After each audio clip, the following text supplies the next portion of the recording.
అందరికీ నమస్కారం. ఇవాళ మనతో ప్రముఖ ఆస్ట్రాలజర్ జ్యోతిష్య పండితులు వంగర రవిశంకర్ శర్మ గారు మనతో ఉన్నారు. వారితో మాట్లాడదాం. గురుగారు నమస్కారం. గురుగారు, మహాలయ పక్షాలు అంటే ఏంటి, అసలు దీని ప్రాముఖ్యత ఏంటి, కాస్త వివరించండి. తప్పకుండా. మహాలయ పక్షాలు అనేది వచ్చేటప్పటికి భాద్రపద మాసంలో వచ్చేటప్పటికి బహుళ పక్షం వచ్చేటప్పటికి మనకు మహాలయ పక్షం అవుతుంది. అంటే రాబోతున్నటువంటి ఇప్పుడు ఏదైతే సెప్టెంబర్ 19వ తారీఖు నుంచి మనకు స్టార్ట్ అవుతుంది, అక్టోబర్ 2వ తారీఖు వరకు అసలు పక్షం వచ్చేటప్పటికి ఒక నెలకి తెలుగు సంవత్సరాలలో తెలుగు నెలల్లో వచ్చేటప్పటికి 2 పక్షాలు ఉంటాయి. సంవత్సరానికి 2 ఆయనాలు ఉంటాయి. అంటే ఒకటి దక్షిణాయనం, ఒకటి ఉత్తరాయణం ఉంటుంది అన్నమాట. ఇప్పుడు దక్షిణాయనం జరుగుతున్నది. దక్షిణాయనంలో కూడా వచ్చేటప్పటికి రవి ఎప్పుడైతే 180 డిగ్రీల దగ్గర ఉంటాడో, దగ్గరగా అంటే కన్యా రాశిలోకి ప్రవేశిస్తుంటాడో, అప్పుడు వచ్చేటప్పటికి మనకు భాద్రపద మాసం వస్తుంది. అంటే ప్రకృతి అనేది ఎవరు నియంత్రించాల్సిన అవసరం లేదు. అంటే సూర్యుడు యొక్క గమనం అనేది దాని యొక్క తన ఒక క్రమశిక్షణకి మూల బిందువుగా ఉంటాడు అన్నమాట. అంటే భాద్రపద మాసం మొదలయ్యేటువంటి సమయానికి వచ్చేటప్పటికి రవి మనకు కన్యారాశిలోకి ప్రవేశిస్తాడు. కన్యారాశిలోకి ప్రవేశించిన తర్వాత మనకు ఎప్పుడైతే బహుళపక్షం మొదలవుతుందో, అంటే సెప్టెంబర్ 19వ తారీఖు నుంచి మనకు వచ్చేటప్పటికి దక్షిణాయనం మొదలవుతుంది. దక్షిణాయన కాలాన్ని మహాలయ పక్షం అంటారు. మహాలయ పక్షాల్లో ఏంటంటే ఎవరైతే శ్రాద్ధ కర్మలు చేయనటువంటి వారు ఎవరైతే ఉంటారో, ఏదో ఒక రీజన్ వల్ల వచ్చేటప్పటికి మనకు ఈ యొక్క తల్లిదండ్రుల యొక్క ఎవరైతే చేయలేటువంటి వారు కర్మలు ఎవరైతే చేయలేటువంటి వారు ఉంటారో, ప్రతి మనిషి తన జీవితంలో వచ్చేటప్పటికి ఉదయం లేచిన తర్వాత తను చేయాల్సినటువంటి నిత్య కర్మలు ఉంటాయి. అంటే పూర్వం ఏం చేసేవాళ్ళంటే అగ్నిహోత్రం ప్రతి ఇంట్లో ఉండేది. అంటే అగ్నిహోత్రంలో వచ్చేటప్పటికి మన పితృకర్మలు చేసేవాళ్ళు. ముందు బయటికి వెళ్ళి పని చేసే ముందే వచ్చేటప్పటికి పితృదేవులకి తర్పణాలు వదిలేవాళ్ళు. నిత్య కర్మలు ఈ రోజుల్లో ఎవరు చేయట్లేదు. ప్రతి నెల కూడా వచ్చేటప్పటికి మన తల్లిదండ్రులు గతించినప్పుడు వారి యొక్క తిథుల్లో కర్మ చేసేటువంటి వాళ్ళు, అది కూడా ఇప్పుడు ఎవరు చేయట్లేదు. ఇప్పుడు సంవత్సరానికి ఒకసారి కర్మ చేస్తున్నారు అన్నమాట. అంటే కర్మ అంటే తిథి పెడుతున్నారు, తిథి ఒకసారి మాత్రమే పెడుతున్నారు. అలా కూడా పెట్టలేనటువంటి కొన్ని పరిస్థితులు ఏర్పడుతూ ఉంటాయి. అలాంటప్పుడు ప్లస్ అదేవిధంగా మనకు చనిపోయినటువంటి వారు, ఎంతో ఇష్టమైనటువంటి వారు ఎక్కడెక్కడో ఉంటారు. అంటే మన స్నేహితులు అయి ఉండొచ్చు, లేకుండా ఉంటే మన తాతలు అయి ఉండొచ్చు, లేకుండా ఉంటే మనకు విద్య నేర్పించినటువంటి మన గురువులై ఉండొచ్చు. ఎవరైతే మాత్రం వాళ్ళు గతించుంటారు ఏదో విధంగా, కానీ వారి మీద ప్రేమ అనేది మనకి ఇంకా అలాగే ఉంటుంది.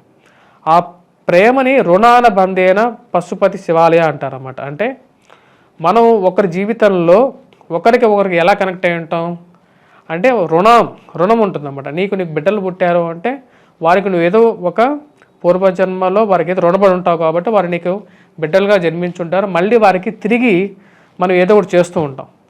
ఇది శాస్త్రం, ఇదే జ్యోతిష్యం, ఇదే కర్మ. ఈ కర్మని ఎలా పరిపూర్ణం చేసుకోవాలి, మళ్ళీ ఆ రుణాన్ని ఎలా తీర్చుకుంటామో అంటే వారిని బిడ్డలుగా పుట్టడం, వారికి నువ్వు చదివించడం, వాళ్ళని పెంచి పోషించటం, వారికి విద్యాబుద్ధులు నేర్పించటం, వారికి పెళ్లి చేయటం, ఇదే జీవితం అన్నమాట. అలా నువ్వు రుణం తీర్చుకోవాలి. నేర్పించినటువంటి విద్యాబుద్ధులు నేర్పించి గతించినటువంటి నీ యొక్క ఎవరైతే చదువు చెప్పినటువంటి గురువులకు కానీ, లేకపోతే స్నేహితులు కానీ, ఎవరైతే తల్లిదండ్రులకు కానీ, అది ఎలా తీర్చుకుంటామంటే కర్మ చేసి తీర్చుకోవాలన్నమాట. ఆ కర్మ తీర్చుకోవడానికి మహాలయ పక్షం ఉంటుంది. ఈ మహాలయ పక్షాలు వచ్చేటప్పటికి పితృపక్షాలు అంటారు. అంటే పెద్దలు ఎవరైతే ఉన్నారో వారికి వచ్చేటప్పటికి నువ్వు ఈ యొక్క కర్మ చేసేసి ఈ పితృపక్షంలో వారికి ఈ యొక్క ఏవైతే వాళ్ళకి స్వర్గగతులు ప్రాప్తింత చేయాలన్నమాట. గురుగారు, ఈ కర్మలు అనేవి ఎవరన్నా చేయొచ్చా, లేక ప్రత్యేకంగా వీటికి ఏమైనా నియమాలు ఉన్నాయా? ఈ యొక్క మిగతా రోజుల్లో అంటే మన ఇంట్లో ఎవరైతే మనకు బంధువులైనటువంటి వారు, అండ్ బంధుత్వం అనేది ఎలా ఉంటుందంటే ఒక బంధనం ద్వారా ఏర్పడుతుంది.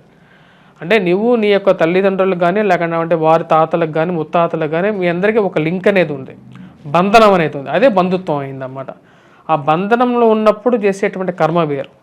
కానీ ఈ యొక్క రోజుల్లో చేసేటువంటి దానికి ఎటువంటి బంధనం అవసరం లేదు, ఎవరికైనా చేయొచ్చు.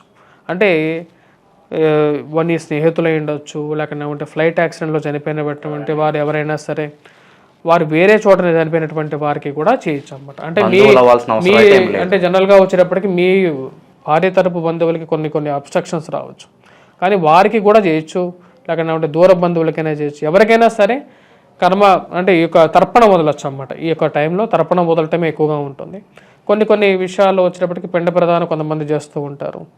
అది ఈ యొక్క సమయంలో చేసేటువంటి ఎవరైతే ఉంటారో అంటే వారికి స్వర్గగతు ప్రాప్తులు అనేది జరుగుతుంది అన్నమాట. అంటే స్వర్గానికి వెళ్ళటానికి వారి యొక్క తీరనటువంటి కోరికలు ఏవైతే ఉంటాయో వారికి ఈ యొక్క బహుళ పక్షంలో మేము చేసేటువంటి ఈ యొక్క కార్యక్రమాల ద్వారా వారి యొక్క ఆకలి తీరుతూ ఉంటుంది అన్నమాట. ఇవి చేయడానికి గురుగారు సమయం ఏమైనా ఉంటుందా? అంటే ప్రత్యేకంగా ఈ సమయంలోనే చేయాలి లేకపోతే తెల్లవారుజామున చేయాలి ఇలాంటివి ఏమైనా ఉంటుందా? యాక్చువల్గా ఇది ఒక మంచి క్వశ్చన్ కూడా. యాక్చువల్గా వచ్చేటప్పటికి మనకు మొత్తం వచ్చేటప్పటికి మన కాల నిర్ణయం అనేది ఉంటుంది. ప్రతి సమయానికి ప్రతి పనికి ఒక కాల నిర్ణయం ఉంటుంది. పూజ అనేది ప్రాతకాలంలో చేయాలి, అంటే ఉదయాన్నే పూజ అనేది చేయాలి. మధ్యాహ్న కాలంలో భోజనం చేయాలి. లేకపోతే కొన్ని కర్మలు అంటే అది ఎప్పుడైతే గృహప్రవేశాలు కానీ ఇవన్నీ ఇప్పుడు మధ్యాహ్న కాలంలో ఉండవు, ఆ ముహూర్తాలు కూడా మధ్యాహ్న కాలంలో ఉండవు. దాని తర్వాత మధ్యాహ్న కాలం దాటిన తర్వాత అపరాహ్న కాలం స్టార్ట్ అవుతుంది అన్నమాట. అంటే మనకు అరౌండ్ 12 దాటిన తర్వాత అంటే 1:42 గంటలు దాటిన తర్వాత 1:30 దాటిన తర్వాత అపరాహ్న కాలం స్టార్ట్ అవుతుంది. ఇది 3:30 వరకు అపరాహ్న కాలం అంటారన్నమాట. ఈ యొక్క అపరాహ్న కాలంలోనే ఈ యొక్క శ్రాద్ధ కర్మలు చేయాలన్నమాట. అప్పుడే తగిన ప్రతిఫలం దక్కుతుంది. అపరాహ్న కాలంలోనే శ్రాద్ధ కర్మలు చేయాలని చెప్పి శాస్త్రం చెప్పారు. సో అపరాహ్న కాలంలోనే మన ఇంట్లో పూజలు అనేది చేయాలి. మళ్ళీ సాయంకాలం పూట మన ఇంట్లో పూజ చేసుకోవటం జరుగుతుంది అన్నమాట. ఈ శ్రాద్ధ కర్మలు చేసేటప్పుడు మనకి ఇష్టమైనటువంటి వారు ఎవరైతే ఉంటారో వారి యొక్క ఫోటోలు పెట్టేసేసి చేయడం జరుగుతుంది. దీనికి పితృదోషాలకి ఒక లింక్ అనేది కూడా ఉందన్నమాట. చాలామందికి తెలియదు. యాక్చువల్గా వచ్చేటప్పటికి పితృదోషాలని వేరే విధంగా కూడా చెప్పి ఫైనాన్షియల్ లూటింగ్ చేయడం కూడా జరుగుతుంటుంది అన్నమాట. మీరు ఈ పూజ చేసుకోండి ఎంత వద్దని చెప్పి చాలా మంది చేస్తూ ఉంటారు. కానీ పితృదోషాలకి నివారణే వచ్చేటప్పటికి ఈ యొక్క మాలయ పక్షాల్లో కూడా నివారణ చేసుకోవచ్చు. ముఖ్యంగా వచ్చేటప్పటికి శాస్త్రంలో ఏం చెప్పారంటే పితృదోషం అనేది అండ్ ఏంటి అసలు యాక్చువల్లీ ఎక్కడ ఇంప్లికేట్ చేస్తుంది అంటే జ్యోతిష్య కుండలి ఎప్పుడైతే మనం తీసుకుంటామో భాగ్యస్థానం అనేది ఒకటి ఉంటుంది అన్నమాట. రవి యొక్క స్థానం అనేది ఇంపార్టెంట్. అంటే సూర్య భగవానుడి యొక్క స్థానం అనేది ఎప్పుడైతే దుస్థానంలో ఉంటే అంటే అష్టమంలో కానీ లేకుండా ఉంటే నీచత్వం పట్టినప్పుడు కానీ వ్యయ స్థానంలో కానీ ఉన్నప్పుడు మరి షష్టమ స్థానాల్లో ఉన్నప్పుడు కూడా వచ్చేటప్పటికి ప్రతిబంధకమైనటువంటి ఫలితాలు వస్తాయి. అంటే కెరియర్లో ఎంత చేస్తున్నా సరే సక్సెస్ గ్రోత్ రారన్నమాట. వాళ్ళకి ఉద్యోగపరంగా కూడా అభివృద్ధి ఉండదు ఎక్కువగా. మరి అదేవిధంగా రాజకీయంగా కూడా ఎదగలేరు. వాళ్ళు ఎంతో కష్టపడుతుంటారు కానీ సక్సెస్ రాదు. ఒకటే ఉద్యోగం చేస్తుంటారు, దానిలో బ్రేక్ త్రూ తెచ్చుకోలేరు.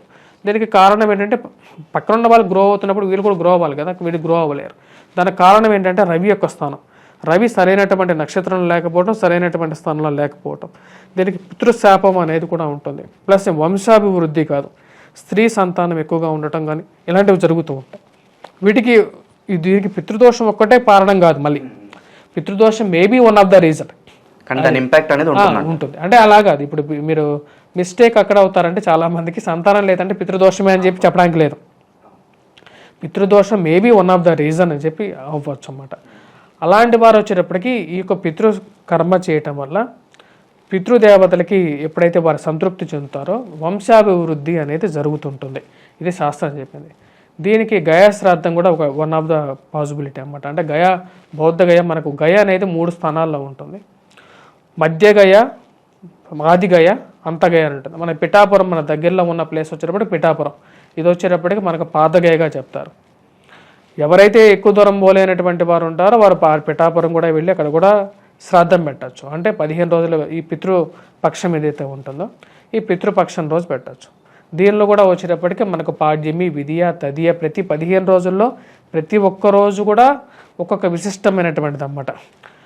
అమావాస్య రోజు వచ్చేటప్పటికి అత్యంత అంటే ఈ యొక్క మహాలయ పక్షాల్లోనే అమావాస్య పక్షంలో రోజు వచ్చేటప్పటికి చాలా ముఖ్యమైనది.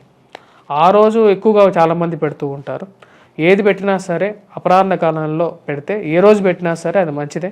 సమయాన్ని చూసుకొని పితృపక్షం చేయడం వల్ల పితృదోషాలు కూడా ఏదన్నా ఉన్నా సరే అవి కూడా తీరిపోయి అంటే పితృదేవతల ఆశీర్వాదం పొంది మనం ఉద్యోగపరంగాను వ్యాపార పరంగాను సంతతి ప్రకారంగాను ఎదుగుదల అనేది ఉంటుందన్నమాట. అది ఒక మంచి పాజిటివిటీ ఇస్తుంది. గురుగారు, ఇప్పుడు మనం పితృదోషాల గురించి మాట్లాడుకుంటున్నాం. అసలు పితృదోషం ఇంపాక్ట్ అనేది పిల్లల మీద చూపిస్తుంది కదా.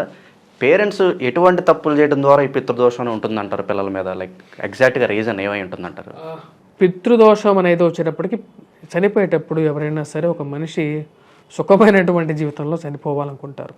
అంటే మీ పూర్వీకుల్లో ఎవరైనా సరే వారి యొక్క హృదయం అనేది వారు గతించేటప్పుడు వారు కష్టపడి గతించినప్పుడు వారి యొక్క ప్రభావం అనేది ఆ ఇంటి మీద, ఆ వంశం మీద మరియు వారి మీద ఎక్కువగా దీని మీద చూపిస్తూ ఉంటుంది అన్నమాట. అంటే ఒక మనిషి తను ఏదో బాధలు పడి శపిస్తారు. ఇది చాలా విధాలుగా కూడా చెప్పచ్చు. పితృదోషం అనేది ఒకటి ఉంది, భాతృదోషం అనేది ఒకటి ఉంది శాస్త్రంలో.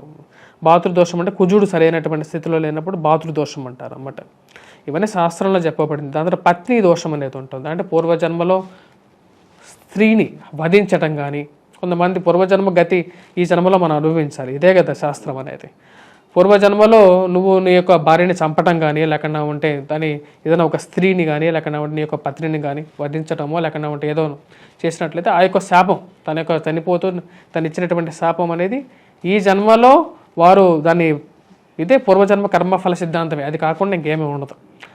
ఆ యొక్క జీవితంలో దాన్ని ఎలా ఉందో దాని రెమెడీ అనేది చేసుకోవాలి. దానికి పితృదోషం పోవాలంటే చిన్న చిన్న పూజలు చేసుకుంటే పోతుంది అంటారు కదా, అది నిజమేనంటారా? పూర్తిగా పోతుంది అని చెప్పడానికి లేదు, బట్ ఏంటంటే ఇట్ ఈస్ ఏ వే అన్నమాట. It is a very simple remedy. నీ యొక్క పెద్దలకి పితృతర్పణం వదలటం అనేది నీ యొక్క జీవితంలో ఒక పార్ట్ అన్నమాట అది.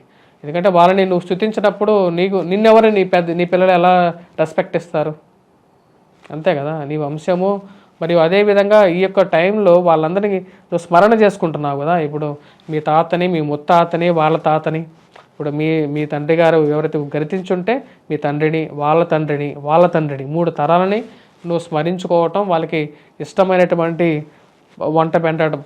వండి పెట్టడం కానీ, ఏదో ఒక్కొక్కరికి ఏదైతే ఇష్టం ఉంటుందో ఆ యొక్క పటం ముందు పెడతారన్నమాట. యాక్చువల్గా కొంతమందికి నాన్ వెజిటేరియన్ ఇంట్రెస్ట్ ఉంటుంది, కొంతమందికి సిగరెట్లు కానీ, లేకుంటే మందు కానీ, ఒక్కొక్క ప్లేస్లో ఒక్కొక్క విధంగా చేస్తూ ఉంటారు. దానిలో ఎటువంటి దోషం అనేది లేదు.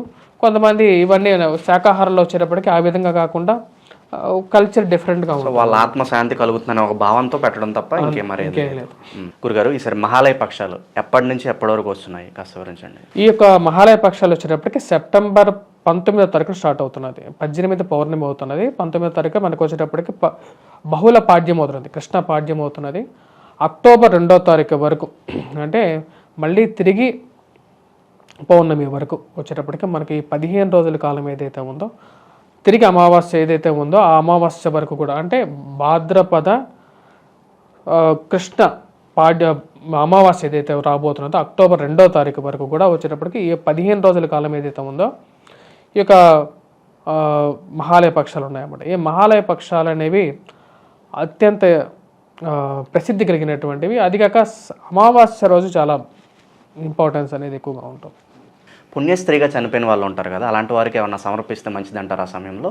ఈ యొక్క ఎవరైతే పుణ్యస్త్రీగా ఉన్నటువంటి వారు ముఖ్యంగా వచ్చేటప్పటికి వారికి ఎవరైతే తర్పణం వదలాలనుకుంటున్నారో ఈ మహాలయ పక్షాల రోజుకు, వారికి కంపల్సరీగా వచ్చేటప్పటికి పసుపు కుంకుమను కూడా, ఎందుకంటే వారు చనిపోయింది పుణ్యస్త్రీగా కాబట్టి ఆ పుణ్యస్త్రీకి ఇష్టమైనటువంటివి వాళ్ళు, ఎందుకంటే పుణ్యస్త్రీగా చనిపోవాలని చెప్పి చాలామంది కోరుకుంటూ ఉంటారన్నమాట. అలా పుణ్యస్త్రీగా చనిపోవటం కూడా భాగ్యంగా కూడా శాస్త్రం చెప్తుంది. ఎందుకంటే స్త్రీకి భాగ్యస్థానం అనేది 9వ ఇల్లు చాలా ఇంపార్టెంట్ అన్నమాట. అది అందరి స్త్రీలకి దొరకదు. ఎందుకంటే చాలామందికి భర్తే ముందు చనిపోతుంటారు మనం చూసినట్లయితే. అలా చనిపోయినటువంటి స్త్రీకి వచ్చేటప్పటికి పసుపు కుంకుమ కూడా వారి యొక్క పటం ఏదైతే ఉందో ఆ రోజు ఏదైతే పూజా కార్యక్రమం చేసేటప్పుడు ఆ యొక్క పటం ముందు అవి కూడా పెడితే వారి యొక్క ఆత్మ సంతృప్తి పొందడం అనేది జరుగుతుంది. మహాలయ పక్షాల గురించి చాలా బాగా వివరించారు గురుగారు, ధన్యవాదాలు. స్వస్తి.